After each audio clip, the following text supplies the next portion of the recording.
Monica's final revelation, a shocking letter, changes everything for Danny Morgan. A few weeks after the funeral of the beloved matriarch Dr. Monica Quartermain, Port Charles finds itself reeling from yet another earth-shattering secret. In a twist that no one saw coming, Danny Morgan receives a posthumous letter from Monica that threatens to unravel everything he thought he knew about his family. The letter's contents are explosive. Danny is not Jason Morgan's biological son. Instead, Drew Kane is his true father. The revelation comes at a time when the Quartermain family is still mourning Monica's passing in September 2025, following the real-life death of actress Leslie Charleson. The family had just begun to process their grief when this bombshell threatens to tear apart the fragile bonds that held them together. The letter's devastating contents. The letter, written in Monica's distinctive handwriting and bearing her medical practice seal, arrives on an ordinary Tuesday afternoon. Danny, now a teenager grappling with the recent loss of his mother Sam McCall in late 2024, initially thinks it might be a final goodbye message from his grandmother figure. Instead, he discovers words that will haunt him forever. "My dearest Danny," the letter begins, "if you are reading this, then I am no longer with you, and it is time for the truth to finally come to light. What I am about to tell you will shock you, and for that, I am deeply sorry. But secrets have a way of destroying families, and I cannot take this knowledge to my grave." Monica's words continue with clinical precision mixed with grandmotherly love. "You are not Jason's biological son. Through circumstances that occurred during Sam's pregnancy, when we all believed Jason was dead and Drew was living as Jason, the truth became complicated. Drew Kane is your biological father. DNA tests were switched, memories were altered, and in the chaos of those years, this secret became buried so deep that even Jason and Drew themselves do not know." The letter explains how Helena Casadine's mind-mapping experiments and the confusion surrounding Jason and Drew's identities in the mid-2010s created a perfect storm for this deception. Monica reveals that she discovered the truth through old medical records and DNA samples she had secretly preserved, but chose to remain silent to protect the family from further trauma. Danny's world crumbles. For Danny, this revelation strikes at the very core of his identity. Just months after losing his mother Sam in a tragic turn of events, and finally rebuilding his relationship with the man he believed to be his father, this news feels like another devastating blow. The teenager who had just begun to embrace his Morgan heritage now learns that his biological connection lies with a man many in Port Charles have come to view as a villain. The letter's impact is immediate and profound. Danny locks himself in his room at the Quartermain mansion, refusing to see anyone. The boy who had been showing signs of rebellion since his mother's death now faces an identity crisis of monumental proportions. He stares at his reflection in the mirror, searching for traces of Drew's features instead of Jason's, wondering how many lies his life has been built upon. The timing couldn't be worse. Drew Kane has recently been shot under mysterious circumstances and has been positioning himself as an antagonist to much of the Quartermain family. His political ambitions and ruthless behavior have alienated him from the very people Danny has grown to love and respect. Now Danny must grapple with the possibility that this man someone he barely knows and doesn't particularly like is his biological father. Jason's silent heartbreak. When Danny finally emerges from his room 3 days later, clutching Monica's letter, Jason is the first person he encounters. The scene that unfolds in the Quartermain living room is both heartbreaking and tense. Danny, his voice cracking with emotion, hands Jason the letter without a word. Jason reads Monica's revelation with his characteristic stoic expression, but those who know him well can see the pain flickering in his eyes. For Jason, who has already lost so much his memories, his identity for years, and now Sam, this feels like losing his son all over again. The man who spent years believing Danny was dead, then fought to rebuild their relationship, now faces the possibility that their biological connection was an illusion. "Danny," Jason says quietly, "this doesn't change anything between us. You're still my son in every way that matters." But Danny shakes his head, tears streaming down his face. "How can you say that? Everything's been a lie." "Everything?" The revelation creates an impossible situation. Jason wants to respect whatever relationship Danny might want to build with Drew, but he also can't bear the thought of losing the boy he's raised and loved as his own. Meanwhile, Danny finds himself caught between loyalty to the man who has been his father in every meaningful way and the biological reality that Monica's letter has revealed.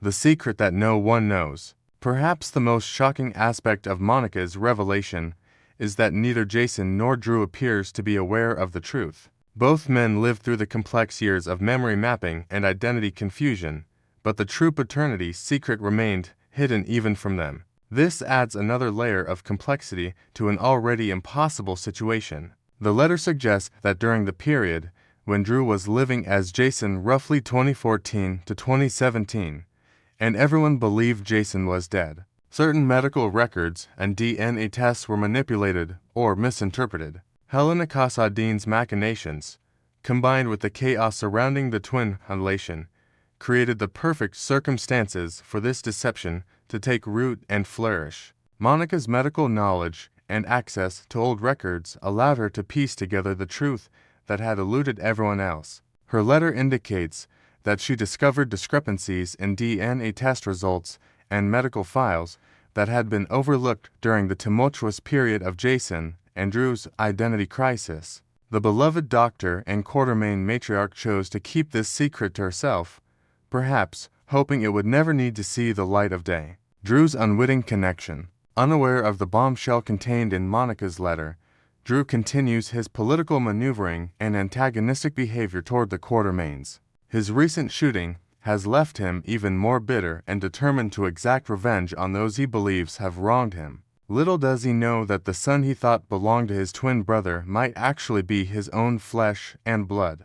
The irony is profound. Drew has been fighting for custody and connection with Scout, his daughter with Sam, while completely unaware that Danny, the boy who helped raise Scout and shares an unbreakable bond with her, might actually be his biological son as well. The revelation could potentially unite the siblings under their true father, but it would also mean tearing Danny away from the only father he's ever really known. Drew's current trajectory as Port Charles's most hated man makes this revelation even more complicated. How can Danny reconcile the possibility that his biological father is someone who has become increasingly villainous in his behavior? The Drew Kane who once seemed heroic and noble has transformed into someone driven by revenge and political ambition, making him a poor candidate for father figure in the eyes of many. The ripple effects begin. As news of Monica's letter begins to spread through the Quartermaine mansion, the family faces yet another crisis. Tracy Quartermaine, already dealing with the reading of Monica's will and her own battles with the mysterious Veronica Ronnie Bard, now finds herself trying to keep the family together in the face of this new revelation. The secret threatens to destroy relationships throughout Port Charles. Sam's family, Alexis, Christina, and Molly, would be devastated to learn that their beloved Danny's paternity has been called into question. Sonny Corinthos, who has always treated Danny like a grandson, would find himself navigating the complex dynamics between his best friend Jason and his sometimes enemy Drew. Meanwhile, Scout Kane, currently living with Drew, would suddenly find herself with a potential brother she never knew she had. The little girl, who has been separated from Danny since their mother's death, might discover that their connection runs even deeper than they realized. A father's desperate plan. As the implications of Monica's revelation sink in, Jason makes a desperate decision. He cannot simply accept that Danny might not be his biological son without concrete proof. The letter, while compelling, represents the words of a woman who is no longer alive to verify her claims or explain her sources. Jason decides to conduct his own investigation, reaching out to his contacts in the medical community and security experts who might be able to verify or debunk Monica's claims. He knows that DNA tests between identical twins require specialized techniques to differentiate between Jason and Drew's genetic material. The technology exists, but it would require cooperation from all parties involved. The challenge lies in conducting this investigation without alerting Drew to the situation. Jason fears that if Drew learns about the potential paternities which, before they can verify the truth, he might use it as another weapon in his ongoing war against the Quartermaines. The last thing Jason wants is for Danny to become a pawn in Drew's revenge schemes. The truth must come out. As the days pass, the weight of Monica's secret becomes unbearable for Danny. The teenager finds himself studying Drew from afar, looking for signs of resemblance or connection he might have missed. Every interaction with Jason feels tinged with sadness and uncertainty.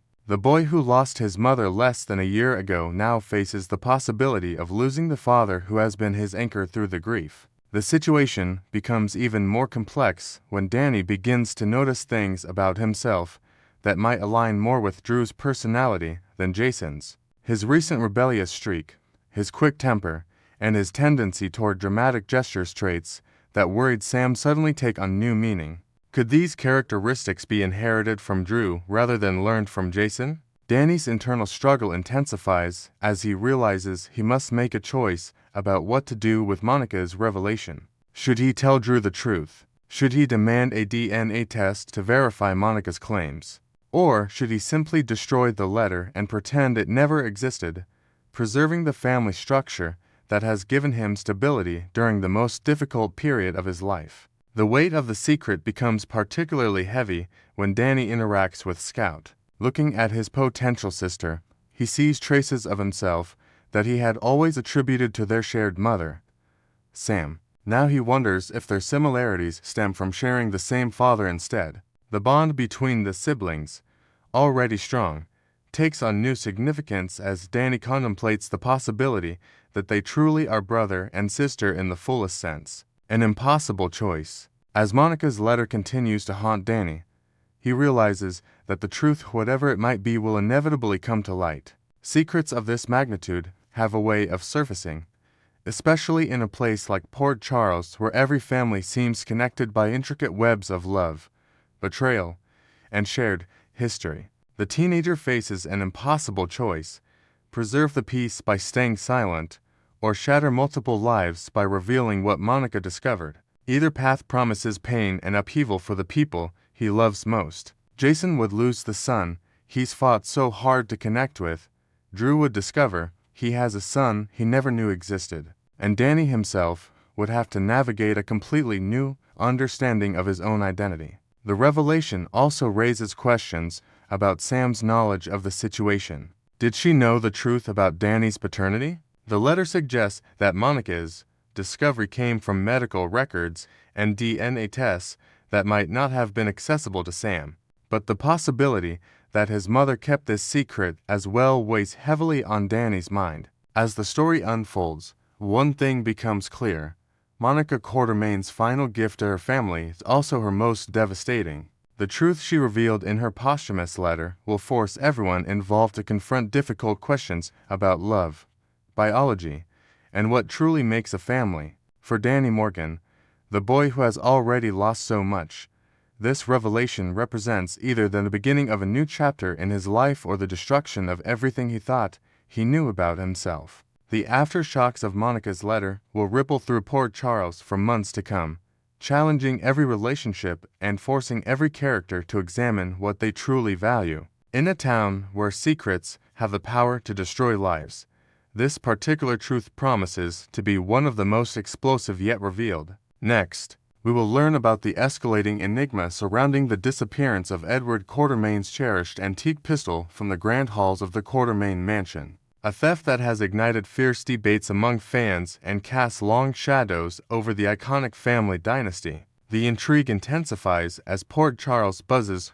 with whispers of betrayal and hidden agendas, with the spotlight firmly on three compelling figures: Willow Tate, whose fractured world teeters on collapse; Michael Corinthos, driven by a storm of paternal fury; and Tracy Quartermaine, the unyielding guardian of her lineage's storied past. This heirloom, a gleaming relic passed down through generations of Quartermaine triumphs and tragedies, mysteriously vanished just as the echoes of Drew Kane's near-fatal shooting reverberated through the town, prompting wild theories that the weapon served as the instrument of violence or perhaps a cleverly planted red herring to divert attention from deeper conspiracies. Police Commissioner Anna Devane, with her trademark blend of intuition and ironclad procedure, has launched a meticulous probe, poring over security footage that captures fleeting shadows in the mansion's dimly lit corridors and interviewing household staff who recall hushed arguments on the fateful evening.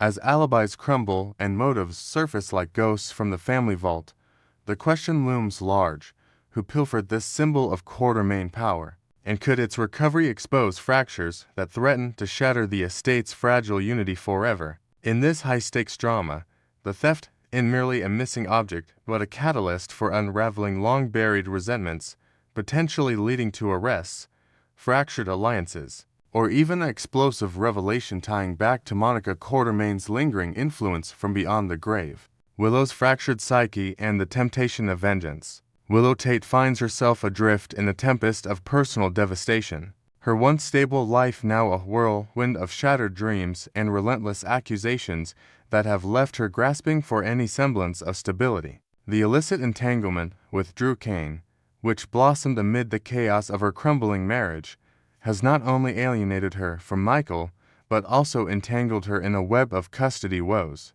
where the abrupt loss of her beloved children, Wiley and Amelia Corinthos, feels like a dagger to the heart. Compounding this agony is the explosive bribery scandal implicating a corrupt judge who allegedly tilted the scales against her in Drew's favor, a revelation that has fans dissecting every teary confession in her recent therapy sessions as signs of a woman on the brink, inventing a new layer to her turmoil.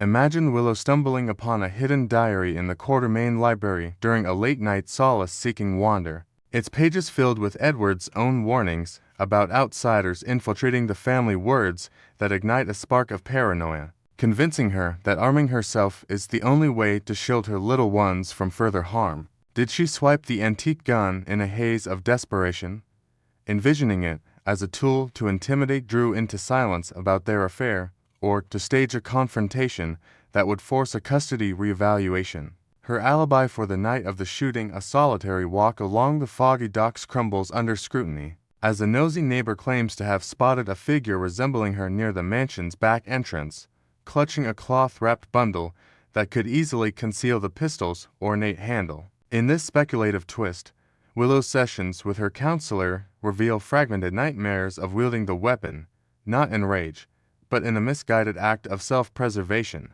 where she fantasizes about bartering it for leverage in court or even anonymously tipping off authorities to plant doubt around Drew's innocence. Yet, the risk is monumental. If she's the thief, her impulsive grab for control could propel her from grieving mother to prime suspect, her freedom hanging by a thread as Anna's team traces faint fingerprints on the display case. Fan forums erupt with divided opinions. One enthusiast posting on Reddit, "Willow with a gun. It screams cornered animal more than cold-blooded killer, she's too broken for that." This angle probes deeper into her psyche, suggesting the theft as a pivotal turning point where vulnerability morphs into volatility, potentially leading to a redemption arc or a devastating downfall that reshapes her role in the Corinthos Quartermain saga. Delving further into Willow's potential culpability, consider how her emotional unraveling mirrors classic soap tropes of the scorned lover-turned-avenger, but with added nuance from her medical background as a nurse, where she's adept at handling precise tool skills that might extend to concealing a firearm without a trace. New details emerge in imagined flashbacks, perhaps during a heated family dinner. Willow overhears Tracy muttering about the gun's historical significance in thwarting a past corporate rival, planting the seed that it holds symbolic power against threats like Drew. Her shaky demeanor during Anna's informal questioning, fidgeting with a locket engraved with her children's initials, betrays layers of guilt, fueling theories that she stashed the pistol in a forgotten attic trunk amid dusty portraits of Quartermain ancestors. If Willow did orchestrate this bold move, it's less about malice and more about reclaiming agency in a life dictated by others. Yet the consequences could ripple outward, straining her fragile bonds with Sasha Gilmore, who senses her friend's escalating isolation and might unwittingly become an accomplice in covering tracks. Ultimately, this suspect profile paints Willow not as a villain, but as a tragic figure whose desperate bid for empowerment teeters on the edge of catastrophe, inviting viewers to ponder if her arc will veer toward confession and healing or spiral into irreversible blame. Michael's calculated fury and the shadow of retribution. Michael Corinthos emerges as a formidable force in this tangled web, his unyielding rage toward Drew Kane simmering like a pot ready to boil over, transforming a devoted father into a man willing to bend rules for the sake of his family's sanctity. The betrayal cuts deep. Drew's seduction of Willow not only eroded the foundation of Michael's home, but also sowed discord among his children, with Wiley's innocent questions about why Mommy sat piercing like arrows and Amelia's cries echoing the innocence at stake. This custody nightmare, exacerbated by the judge's tainted ruling that handed advantages to Drew, has Michael viewing every Quartermain asset, including the antique gun, as a potential weapon in his arsenal against an adversary who dares to encroach on his territory. Envision a fresh subplot where Michael, during a clandestine meeting with his private investigator, uncovers forged documents linking Drew to the bribery, igniting a vengeful plan to retrieve Edward's pistol from its pedestal, a means to stage an incriminating scene at Drew's residence, perhaps planting it alongside falsified evidence of intent. His alibi, a supposed strategy session with business partner Jacinda at the Metro Court,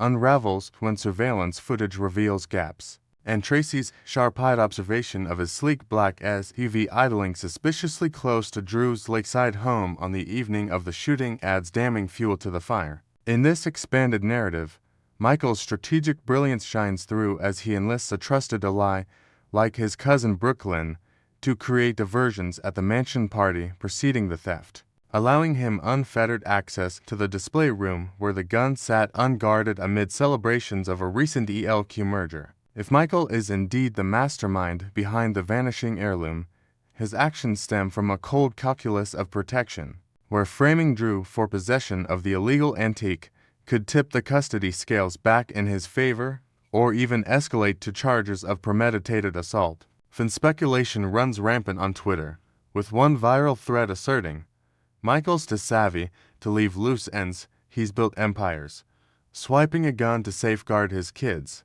That's peak Corinthos cunning." Yet, Drew's bold counter-accusation of attempted murder during a tense hospital bedside confrontation places Michael squarely in Anna's sights, prompting her to subpoena his financial records for any unusual transactions that might hint at hired help in the heist. Adding inventive depth, picture Michael wrestling with moral qualms in a private moment, staring at a family photo, while the pistol's weight, both literal and figurative, presses upon him, debating whether to dispose of it in the harbor or wield it as leverage in upcoming arbitration hearings. This portrayal underscores Michael's evolution from hot-headed youth to a tactical patriarch, where the theft represents not impulsivity, but a high-wire act of defense. Though a single misstep like an overlooked glove fiber could dismantle his carefully constructed facade and ignite a family civil war, expanding on Michael's intricate motives, the storyline could introduce a subplot involving his collaboration with Sonny Corinthos, who offers gruff advice on handling threats the old way, subtly nodding to the gun's potential use without direct involvement. His interactions with Willow grow strained, laced with unspoken suspicions that she might suspect his hand, leading to charged dialogues where he probes her own movements that night. -1 while maintaining a veneer of concern. Anna's investigation uncovers a deleted text from Michael's phone referencing the family treasure, interpreted by sleuths as code for the pistol, heightening the drama as he scrambles to fabricate explanations. In this richly detailed suspect arc, Michael embodies the anti-hero torn between love and legality, his vendetta a mirror to Quartermain ruthlessness, poised to either vindicate his choices or condemn him to a legacy of regret. Tracy's ironclad loyalty and the art of familial warfare. Tracy Quartermain stands as the enigmatic wild card, her razor-sharp devotion to the Quartermain legacy rendering her force as unpredictable as a sudden boardroom coup, especially in the wake of Monica's poignant departure, which has left her as the unchallenged sentinel of the family's storied empire. With the LQ's fortunes wavering under external pressures, Tracy has repeatedly clashed with Drew over his opportunistic maneuvers, viewing him as a parasitic outsider who dilutes the pure Quartermain bloodline of disdain that culminates in her dramatic eviction of him from key meetings and social gatherings. The antique gun, more than a mere object, symbolizes Edward's indomitable spirit in past battles against corporate foes and personal betrayals, making its theft a personal affront that Tracy might counter by reclaiming it to fortify her position or deploy it against interlopers. In a newly crafted element, suppose Tracy discovers a concealed inscription on the pistol's barrel during an earlier inspection, a cryptic message from Edward about safeguarding the hearth from wolves in sheep's clothing, which she interprets as a mandate to eliminate threats like Drew, prompting her to orchestrate the disappearance under the cover of a staged inventory audit gone awry. Her motive sharpens with her relentless campaign to consolidate the estate's assets under Michael's stewardship, seeing him as the true heir worthy of Edward's mantle, while sidelining Willow as an emotional wild card unfit for such responsibilities. Tracy's alibi a late evening call with international investors holds water on the surface, but discrepancies arise when her personal assistant recalls her slipping away to the mansion's private study, where the gun was housed. Muttering about settling old scores, fans remain captivated by her elusiveness, with Instagram polls debating her next move. Tracy's too slick to get caught. But what if she's playing everyone? One commenter speculates, if Tracy masterminded the heist, it's a masterful stroke to preserve the family's aura of invincibility, perhaps intending to donate the gun anonymously to authorities with fingerprints implicating Drew, thereby neutralizing him without dirtying her hands. Her cunning extends to subtle manipulations, like planting rumors among the staff to deflect suspicion toward Willow, all while her acerbic wit disarms interrogators during Anna's visits, turning questioning sessions into verbal jousts that reveal nothing. This suspect thread weaves Tracy into a tapestry of calculated guardianship, where her actions echo decades of Quartermain intrigue, from boardroom sabotages to romantic entanglements. Inventive additions include a secret alliance with Dylan, who provides tech support to erase digital traces of her movements, and tense confrontations with Laura Spencer, who senses Tracy's overprotectiveness bordering on obsession. As the investigation delves into estate ledgers showing unexplained withdrawals around the theft's timeline, Tracy's facade risks cracking, exposing whether her loyalty is selfless preservation or tyrannical control. In essence, Tracy's potential role elevates the mystery to operatic heights, where the gun becomes a pawn in her grand chess game, threatening to either solidify her reign or provoke a backlash that scatters the Quartermain pieces irreparably. As the dust settles on this labyrinth of suspicion, the stolen antique gun holds the power to illuminate hidden truths or forge unbreakable chains of consequence. With Willow's desperation, Michael's strategy, and Tracy's vigilance, each capable of tipping the scales toward chaos or clarity in Port Charles, will Anna's relentless pursuit force a confession that mends old wounds, or ignite a powder keg of retaliations that engulfs the Quartermains in flames? Tune in as the drama unfolds, where every shadow conceals a secret and loyalty's price is paid in blood.